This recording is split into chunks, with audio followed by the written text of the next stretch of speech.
అయ్యో కింద పడ్డదిరా. కింద పడ్డది వద్దు డాడీ. ఏంటిది కింద పడ్డది వద్దా?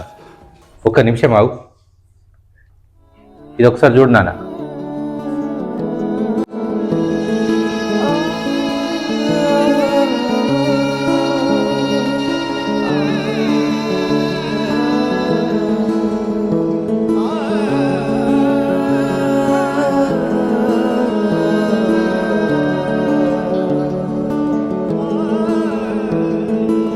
చూసినవా, ఇట్లా అన్నం లేని వాళ్ళకి తెలుస్తారా అన్నం విలువేందో. అవును డాడీ.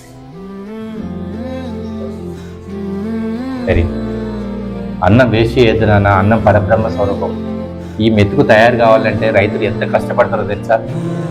అందుకోసమే అన్నాన్ని మనం అస్సలు వృధా చేయొద్దు. ఇక్కడనే కాదు, మన ఫంక్షన్లకు పోయింది అన్నం పడేస్తుంటారు, అట్లా పడేయద్దు. మనకు కావాల్సినంతనే పెట్టుకోవాలి, కావాల్సినంత తినాలి. అలాగని ఎక్కువ పెట్టుకొని వృధా చేయొద్దు. అది వేరే వాళ్ళకు ఇస్తే వాళ్ళ కడుపు నిండుతుంది అన్న.